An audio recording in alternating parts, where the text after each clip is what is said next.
Gálatas, capítulo 1, versos 3 e 4. Esse texto vai ser o nosso ponto de partida. E o texto sagrado diz assim: que a graça e a paz estejam com vocês da parte de Deus nosso Pai e do Senhor Jesus Cristo, o qual entregou a si mesmo pelos nossos pecados, para nos livrar desse mundo perverso, segundo a vontade de nosso Deus e Pai. Meu Deus, nós oramos e pedimos que haja não apenas orientação divina, mas a condução do alto, a aplicação do Teu Espírito. Te pedimos, ó Deus, que mais do que um protocolo de reunião e de culto, possamos de fato não só meditar, ponderar no que a Tua Palavra diz, mas abertos, receptivos a ela, sermos orientados, educados, corrigidos, estimulados pela Tua Palavra, que ela cumpra o Teu propósito no íntimo de cada um de nós. Nós oramos em nome de Jesus. Amém. Bom, o apóstolo Paulo, logo nessa introdução, nas palavras iniciais de saudação, ele não apenas deseja a graça e a paz da parte de Deus o Pai e de Jesus, mas quando menciona Jesus, ele diz o qual entregou a si mesmo pelos nossos pecados. Nós sabemos que o sacrifício de Cristo, a entrega que Ele faz de si mesmo, tem um motivo: resolver o problema do pecado. Mas o texto nos mostra que Ele não parou na questão dos pecados. O texto continua e diz assim: para nos livrar desse mundo perverso, segundo a vontade de nosso Deus e Pai. A expressão aqui traduzida, livrar, na Nova Almeida Atualizada, ela aparece na Almeida Atualizada como desarraigar, o que significa arrancar desde as raízes. Mas a palavra em si significa arrancar e tirar. Ela também era usada para falar de libertar, de livrar alguém. Então, a tradução livrar, ela também cabe muito bem. Mas essa ideia de desarraigar, que significa tirar desde as raízes, me chama a atenção. Porque o plano e o propósito de Deus, além de lidar com a questão do pecado, é nos levar a um lugar onde nossas raízes não estejam nesse mundo. Em Isaías, no capítulo 53, que é uma profecia messiânica, um texto que fala a respeito de Jesus, diz que ele foi subindo como raiz de uma terra seca. E eu acho muito interessante a aplicação dessa terminologia, raiz de uma terra seca. Qual o propósito e a função da raiz para a planta? Extrair da terra os nutrientes necessários. Mas quando falamos de uma terra seca, ela não tem muito a oferecer. E quando a Bíblia fala de Jesus numa raiz, como uma raiz em terra seca, significa que os seus recursos não vinham de baixo. Suas verdadeiras raízes estavam em Deus. E essa é a forma e a maneira como eu e você devemos viver. Quando o apóstolo Paulo diz, posso todas as coisas naquele que me fortalece, ele está falando basicamente disso. Quando ele diz posso todas as coisas, não está falando de posso no sentido de poder de realização. Ele está falando de eu aguento, eu suporto. Porque você olha os versículos anteriores, ele diz, eu aprendi a viver contente em toda e qualquer situação, tanto na escassez como na abundância. Por quê, Paulo? Como que você consegue? Porque minhas raízes não estão nesse mundo, não estão nas circunstâncias que eu enfrento, minhas raízes estão naquele que me fortalece. E Ele que me fortalece é que me dá esse poder e capacidade. Então, quando eu olho para esse elemento específico, algo que realmente gera preocupação no meu coração, preocupação no sentido pastoral, de poder oferecer orientação prática, é que a gente entenda que Jesus não veio tratar somente com a questão do pecado, mas aquilo que a gente pode falar, os seus derivados, seus correlacionados, o que envolve um ambiente pecaminoso, que a Bíblia chama de mundo. Quando a Bíblia fala do mundo, não está falando de um lugar geográfico, está falando de um sistema. Está falando de um sistema que tem suas estruturas, seus valores. E em João, no capítulo 17, na oração sacerdotal, orando não só pelos seus discípulos diretos, imediatos da época, mas também por cada um de nós, nós vemos Jesus dizendo o seguinte, eu lhes tenho dado a tua palavra e o mundo os odiou, porque eles não são do mundo. Jesus não estava dizendo que eles não estavam, mas ele diz que eles não pertenciam.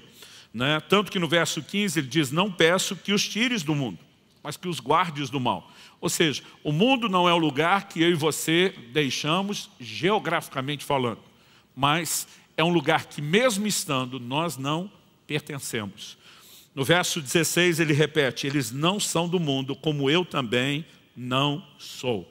Honestamente, quando eu era garoto, me parece que falava muito mais na igreja, nos púlpitos, sobre a questão do mundo, do que a gente ouve falar hoje em dia, né? E nós precisamos olhar para as advertências que a palavra de Deus nos faz. Nós fomos claramente desarraigados desse mundo no sentido de pertencer, mas não tirados, porque precisamos não apenas conviver aqui, mas precisamos fazer diferença, né? Jesus disse que nós somos a luz do mundo, que nós somos sal da terra. Então, a ideia de tirar não pode ser a perspectiva geográfica. A igreja já trabalhou nesse formato, que é um dos extremos no passado.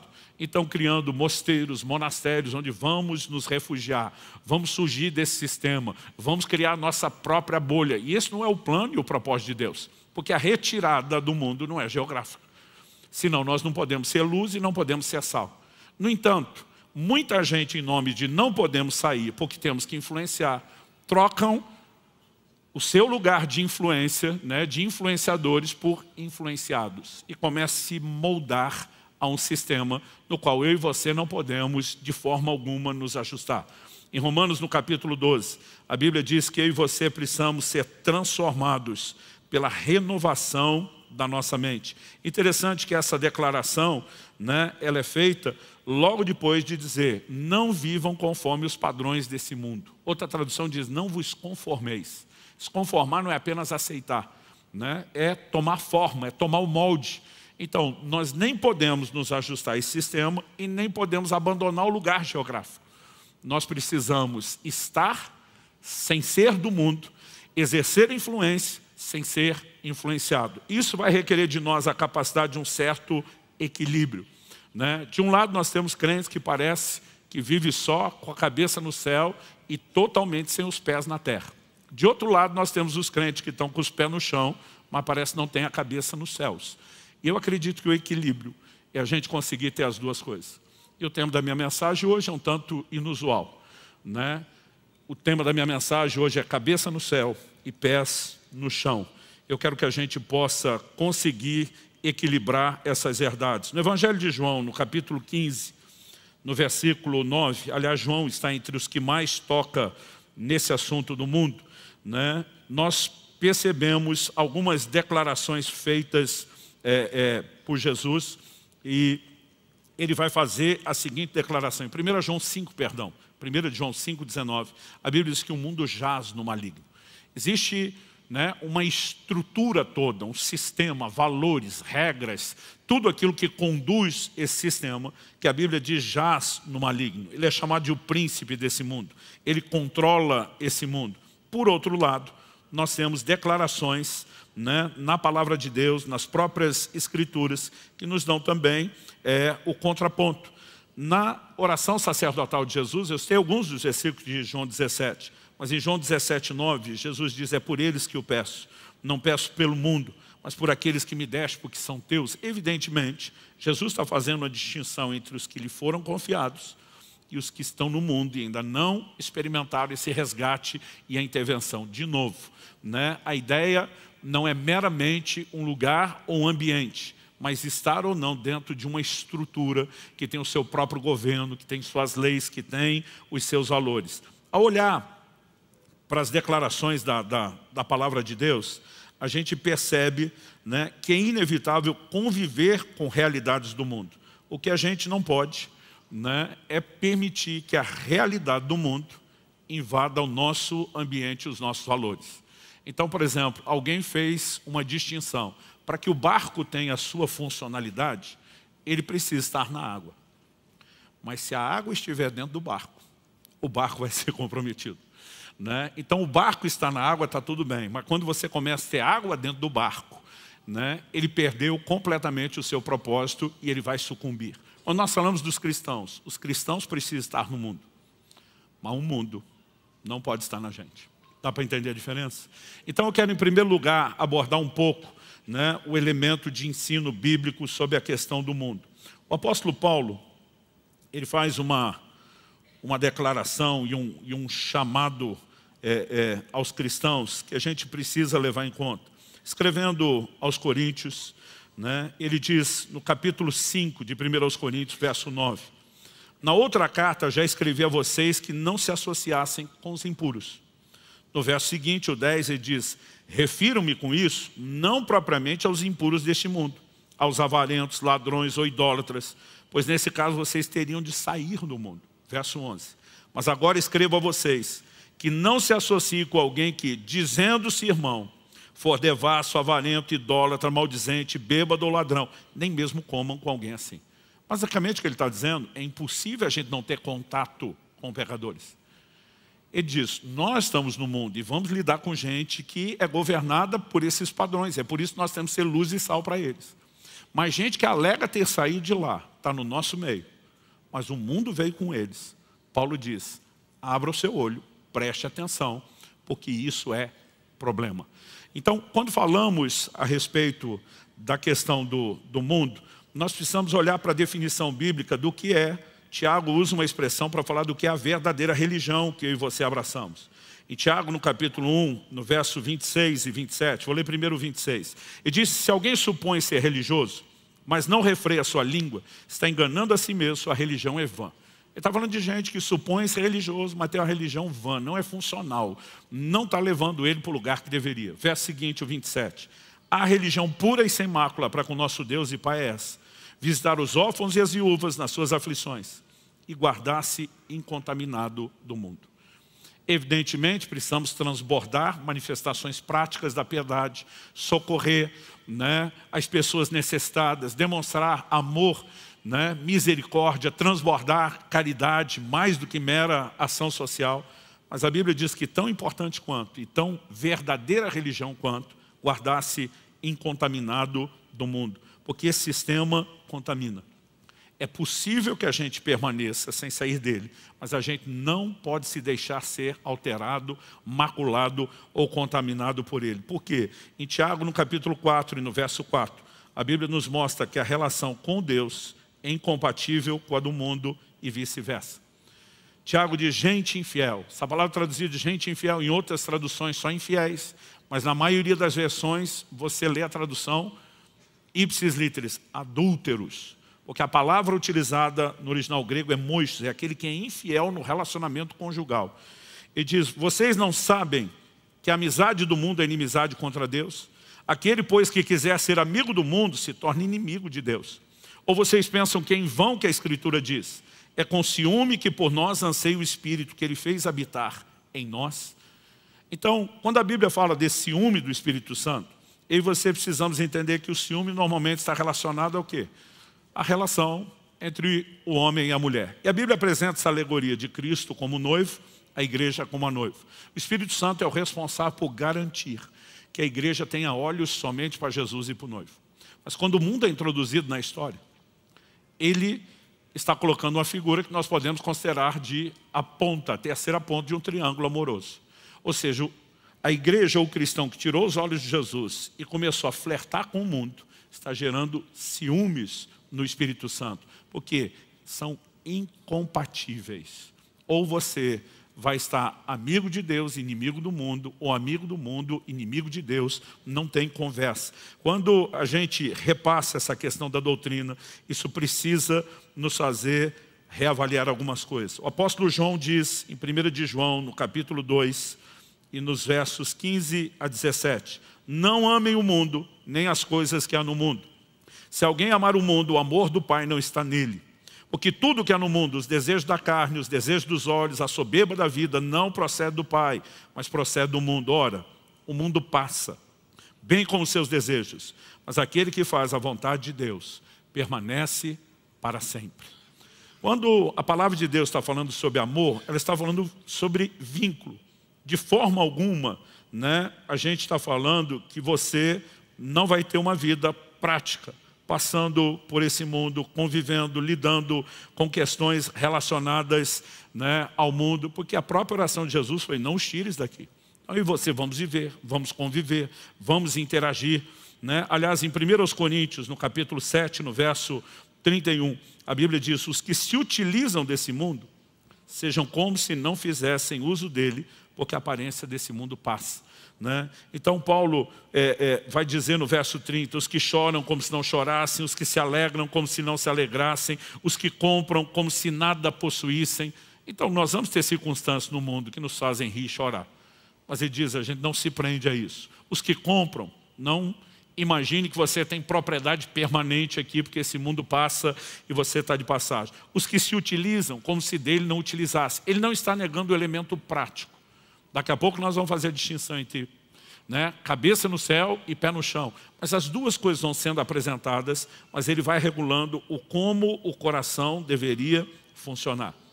Na segunda carta de Paulo a Timóteo, nós vemos um comentário de alguém que era um dos seus cooperadores, um dos seus obreiros, e se perdeu nessa advertência.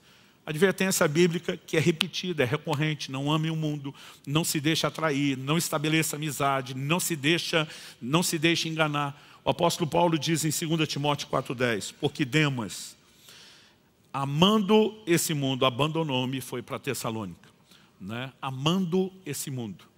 Quem era Demas? Se você olhar Colossenses capítulo 4, verso 14, Demas, ele está citado junto com Lucas como um dos cooperadores de Paulo.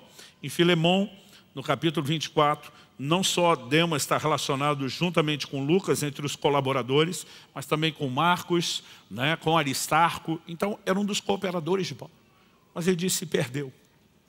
Passou a ser atraído, seduzido por um sistema, pelos seus valores, e que, embora não seja o pecado em si, é governado, né, por essa maneira de pensar, é o que nós podemos classificar de um sistema pecaminoso. No Evangelho de Marcos, no capítulo 4, na parábola do semeador, onde Jesus diz que uma das sementes caiu entre espinhos, né, ele vai definir, né, que na interpretação dos espinhos, ele fala os cuidados do mundo. Né? Gente que se envolve demais com essas preocupações, que valoriza demais essa estrutura e o sistema, não percebe que isso vai concorrer com a ação da palavra de Deus na vida dele. Então, eu comecei dando toda essa volta, né, tentando resumir aqui a chamada questão ou a doutrina bíblica sobre o mundo, para que a gente consiga entender qual é a maneira correta e equilibrada de lidarmos. Porque se a oração de Jesus é que a gente não saia daqui tão depressa, mas que a gente esteja sem pertencer, como de fato nós podemos lidar com isso? Então agora eu quero, em segundo lugar, né, destacar o elemento cabeça no céu. O que é o elemento ou o fator cabeça no céu? Colossenses, no capítulo 3, no verso 1 e 2, o apóstolo Paulo diz, portanto, se vocês foram ressuscitados juntamente com Cristo, busquem as coisas lá do alto, onde Cristo vive, assentado à direita de Deus. Pensem nas coisas lá do alto e não nas que são aqui da terra. Quando ele diz pensem, a ideia do pensar, é por isso que eu li o verso primeiro, está relacionado com o buscar. Porque se você ler só Colossenses 3:2, sem todo esse contexto bíblico que nós vamos apresentar, pode ser ou parecer para alguns que a Bíblia está dizendo, olha, só preocupa com o que é celestial, ignora o resto, não pense em nada aqui na terra. Mas essa ideia de pensar, daquilo que ocupa o seu pensamento, que toma e ganha espaço, terreno, naquilo que você pensa, no que você sente, no que você projeta, está relacionado diretamente com o verbo buscar. Eu e você devemos ser orientados por aquilo que é do alto, por aquilo que é celestial. No verso 3 ele diz, porque vocês morreram e a vida de vocês está oculta juntamente com Cristo em Deus. Eu acho interessante como a Bíblia concorda, desde as suas afirmações explícitas até aquelas que vêm de forma implícita, né, figurada. Por exemplo, no Antigo Testamento, Deus, por meio de Moisés, promove o conceito de uma casa. No livro de Hebreus, nós vamos perceber que há toda uma simbologia por trás da casa edificada e que isso figura a verdadeira casa que espiritualmente Deus está edificando. Quando Deus dá orientações a Moisés sobre o tipo de material, a planta, o desenho, como será feito, entre outras coisas, né, ele pede que sejam trazidos os melhores artesãos, os camaradas mais habilidosos nas artes manuais de confecção, do uso, desde a aplicação de joias, de costura. Mas Deus fala de dois, que eram os principais na nação, Bezaleel e Aholiabe. Mas não bastasse serem os melhores, Deus diz, eu vou enchê-los do meu espírito. Eu vou enchê-los de sabedoria e habilidade para que eles possam executar o projeto. Basicamente, eu fico tentando imaginar, perspectiva humana, não o plano espiritual, o que eram aquelas confecções. A tenda tinha 4 coberturas diferentes.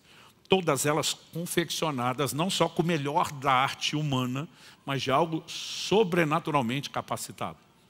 Eu fico tentando imaginar, na perspectiva de artesanato, de uma obra confeccionada com as mãos, qual era a beleza daquilo.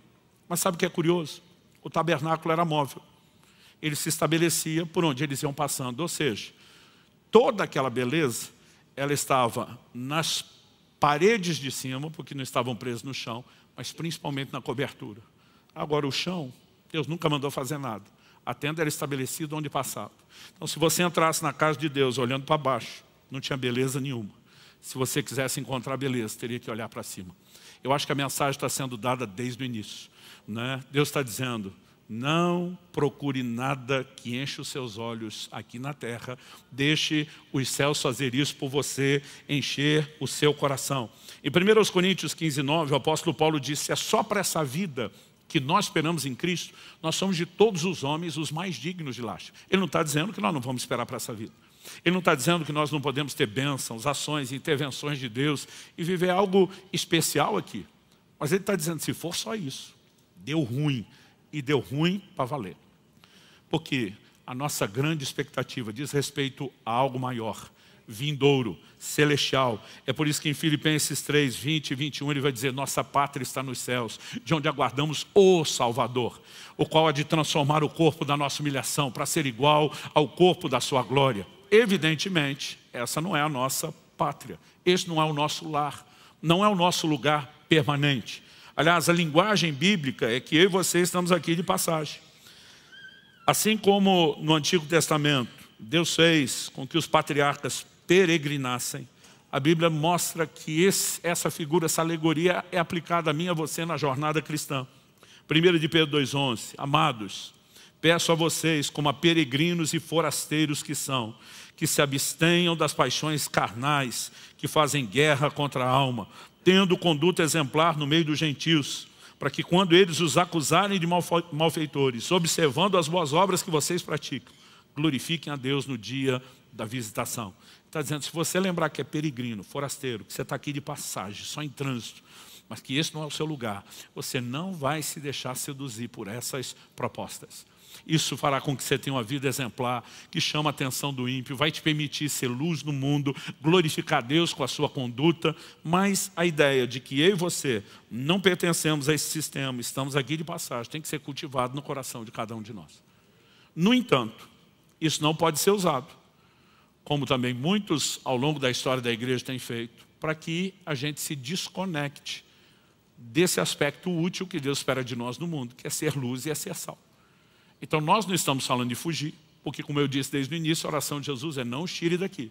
Tipo, eu preciso de vocês nessa passagem para chacoalhar o sistema, para quebrar as estruturas, para chamar a atenção das pessoas, para promover e estabelecer o reino. Eu preciso de vocês aqui dizendo, venha o teu reino, seja feita a tua vontade. Ou seja, nós estabelecemos uma outra dimensão de reino, de governo, com suas leis, com seus valores por onde passamos.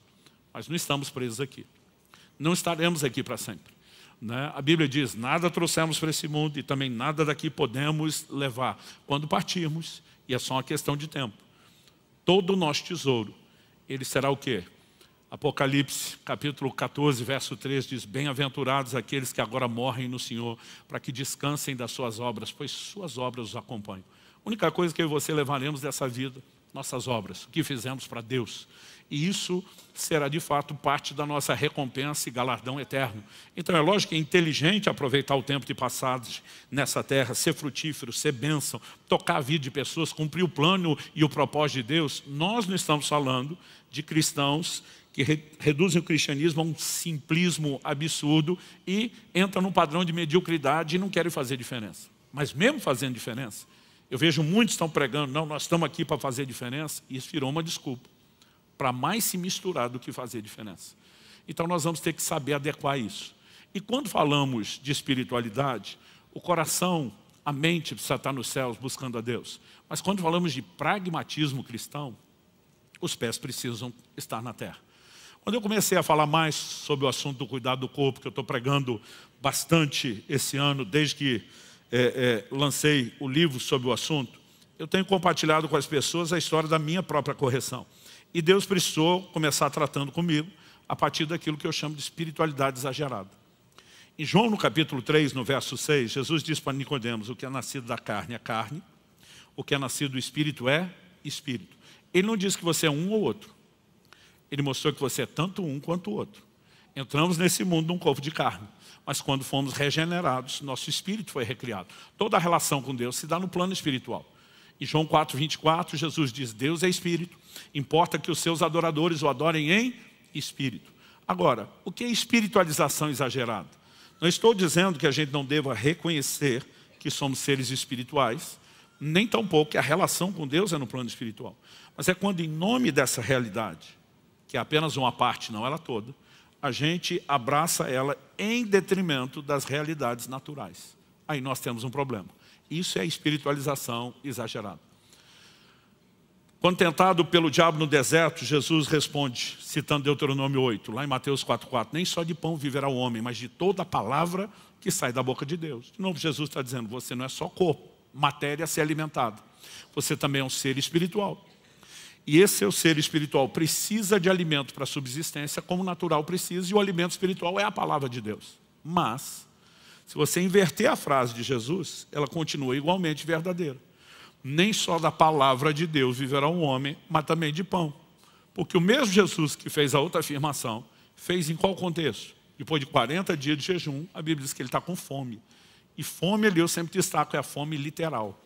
Acabaram-se as reservas de gordura, o corpo vai entrar no modo de inanição, consumo de tecido próprio. E, naturalmente falando, já que Jesus está vivendo como homem, se não comer não sobrevive. Ou seja, nós não podemos negar a parte espiritual e não podemos, em nome do espiritual, negar o aspecto prático, porque nós convivemos com esses dois mundos, com essas duas dimensões.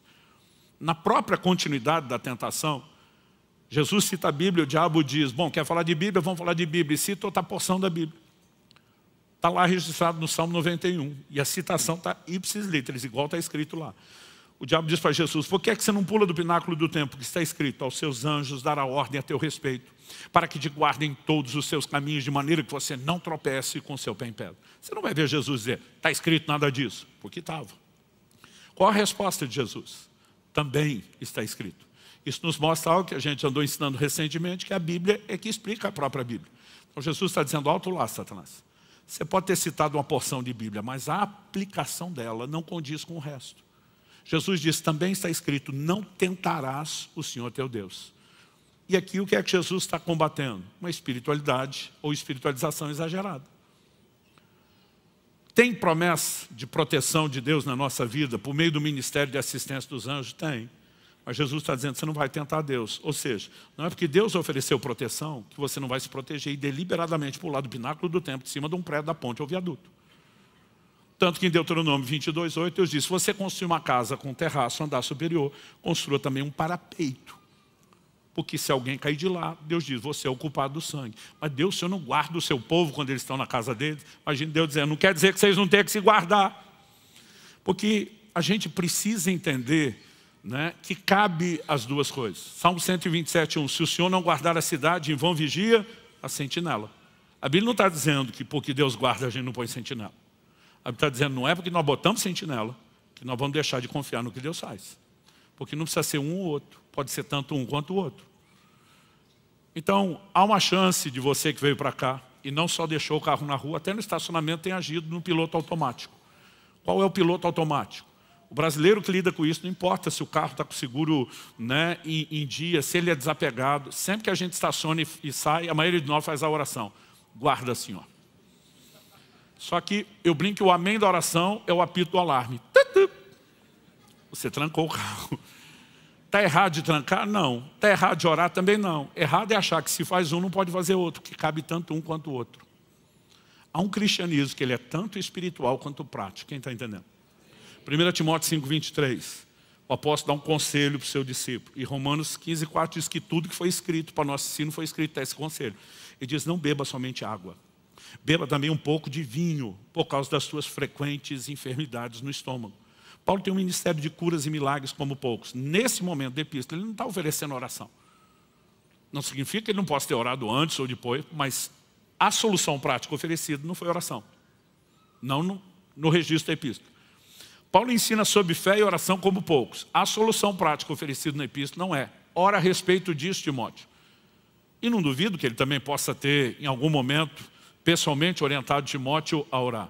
Mas a orientação era: se você equilibrar com inteligência sua alimentação, introduzir certos elementos terapêuticos que o próprio Criador já botou no alimento, problema resolvido. Ou seja, não precisa espiritualizar. Tem questões que elas são simplesmente fáceis de resolver. E quando eu comecei a falar um pouco mais desse assunto, eu passei a citar algo que eu ouvia muito do meu pai. Meu pai várias vezes cobrava eu e meus irmãos que a gente não exagerasse na espiritualização. E ele estava João 11:39, quando Jesus vai ressuscitar Lázaro. E ele dá a ordem: tirai a pedra. Meu pai dizia: o que só Deus pode fazer, tipo ressuscitar morto. E eu lembro que ele falava: não é nenhum morto qualquer, porque não é que acabou de morrer.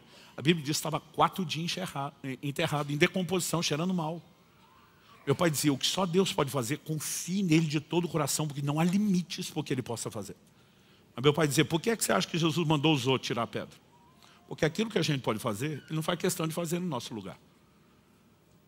Então, ele diz: a hora que eu ressuscitar o Lázaro, ele tem que sair. Então, tira vocês a pedra. Tipo, faz a parte de vocês, eu faço a minha. E meu pai dizia: o que só ele pode fazer, confia nele de todo o coração. O que você, além de poder fazer, ele já jogou a responsabilidade para você, não jogue de volta para ele. Pés no chão. Aí eu fico olhando para alguns crentes: não vou fazer seguro no carro porque eu confio em Deus. Eu confio em Deus, eu só não confio nos outros motoristas. Há elementos que vão simplificar a sua vida e eu acho que a gente não precisa olhar para eles como contraditórios.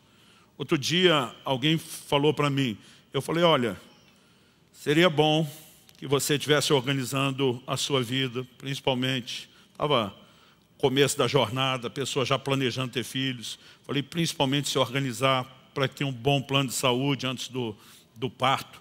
Ele falou: não, eu estava lendo na Bíblia, né, que Asa não foi atendido por Deus porque procurou os médicos. Falei: não é isso que a Bíblia diz.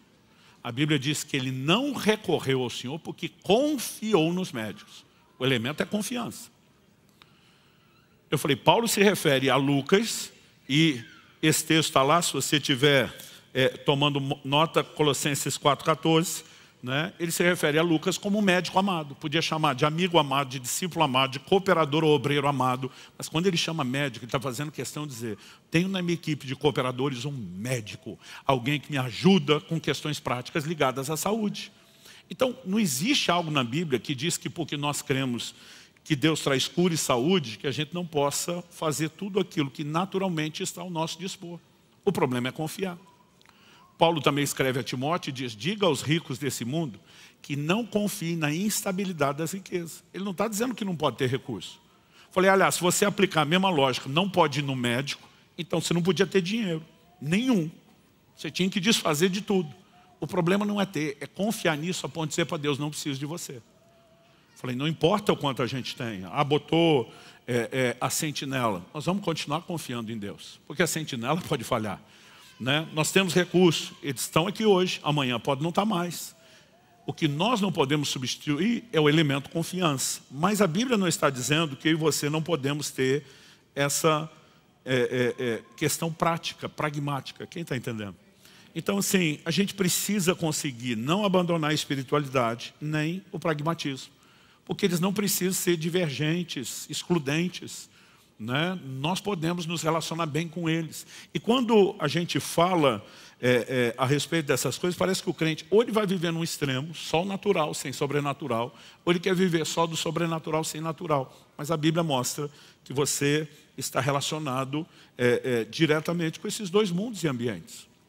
Quando meus filhos ainda eram pequenos, eu estou orando por eles, né? Orando pelo destino deles, para discernir o que Deus quer, o que Deus tem. E o Espírito Santo falou ao meu coração. E disse: se organize desde já, para que seus filhos possam viver o que eu tenho planejado para eles. E o Senhor falou comigo: não acho que todo mundo tem que fazer isso, mas o direcionamento quando orava pelos meus foi: quando os dois chegarem aos 18 anos, mande eles passar uma temporada estudando nos Estados Unidos, se preparando para o ministério, aperfeiçoando a língua global, tendo uma experiência de amadurecimento fora de casa. E o Senhor me disse, comece a organizar. O Israel estava em torno de 7 anos, a lista de 4. Cada um só iria quando fizesse os 18. Eu lembro que na época eu comecei a fazer um fundo, com muito sacrifício. O que eu conseguia guardar para os 2 por mês, mas sim, sacrifício, era R$80. Aí eu ficava fazendo as contas, mesmo juro sobre juro, com tantos anos. Eu falei, não vai dar. Mas de repente minha cabeça diz, eu não preciso confiar só em mim.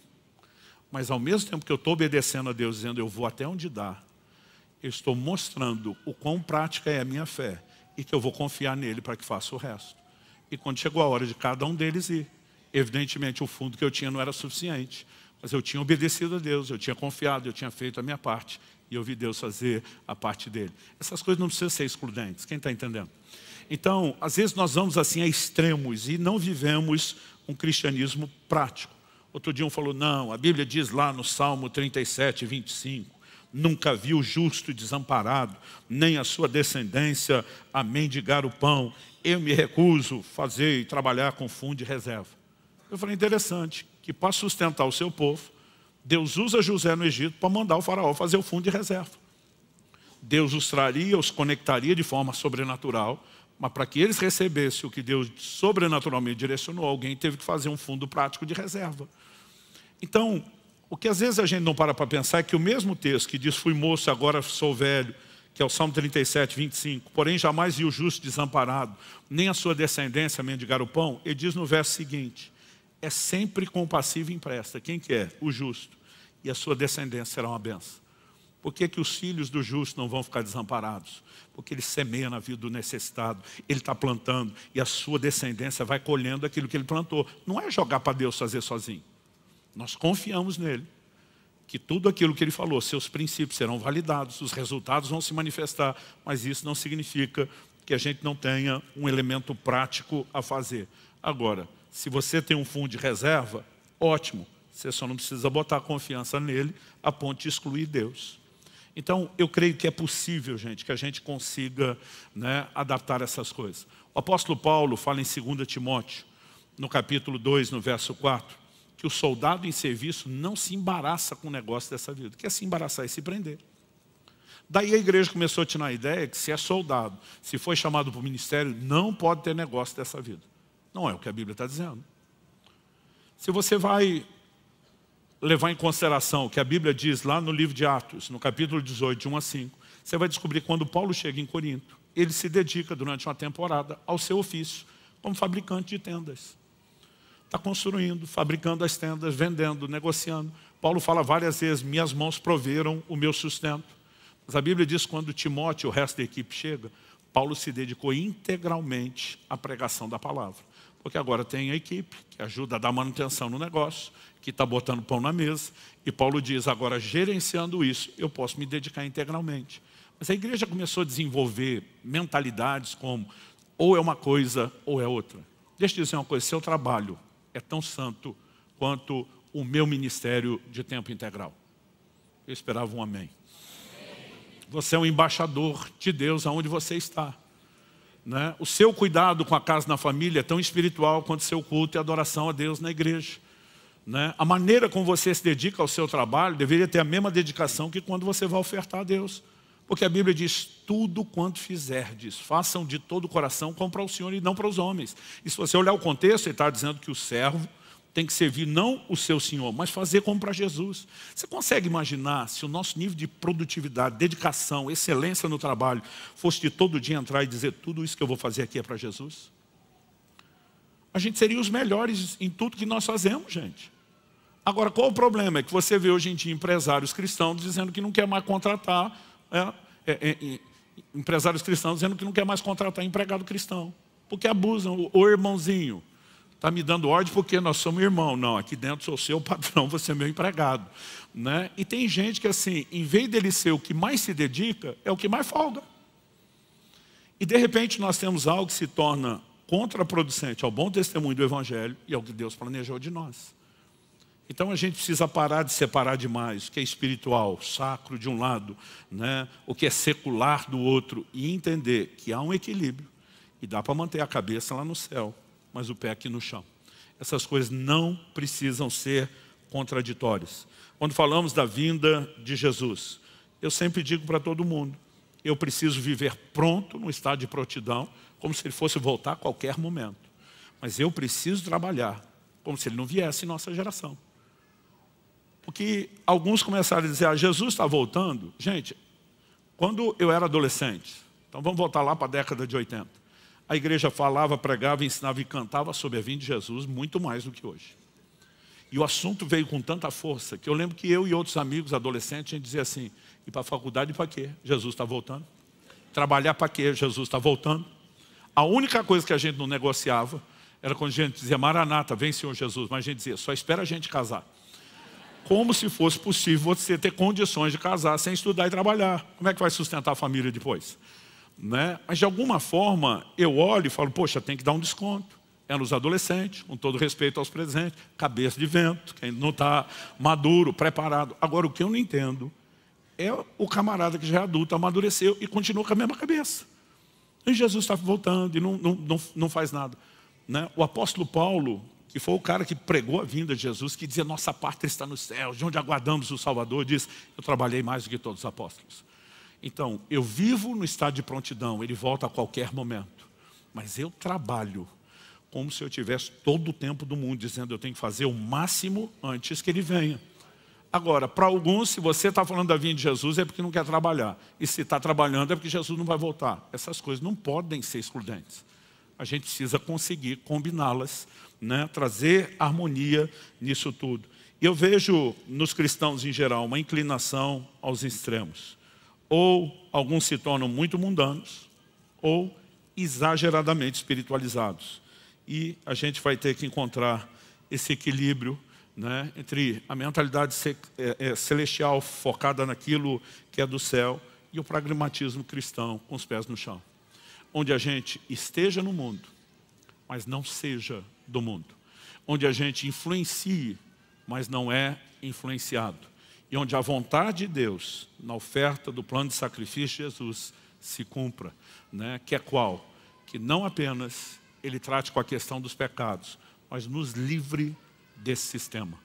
Né? Nós precisamos viver uma vida guardando-nos incontaminados de um sistema pecaminoso. Os crentes estão literais demais.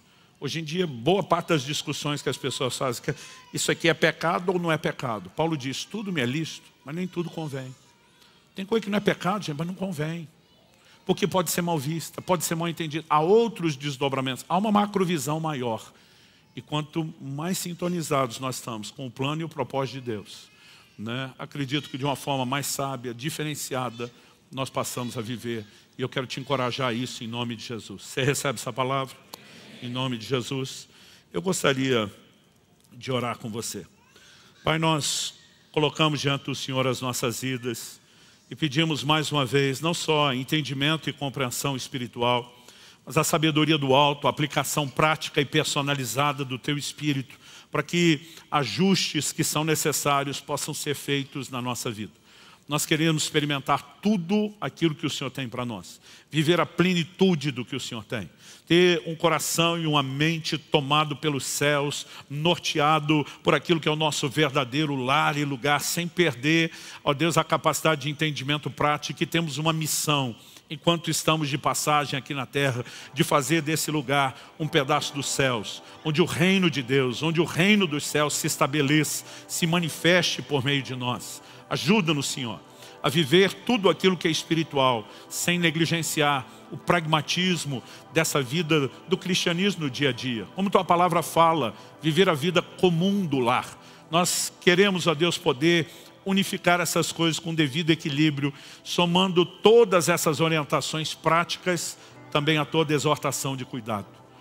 Nós suplicamos graça e favor para entender e reproduzir o Seu modelo, de maneira que o Senhor seja honrado, glorificado e que nenhum de nós sabote aquilo que o Senhor tem para as nossas vidas. Nós oramos em nome de Jesus. Em nome de Jesus.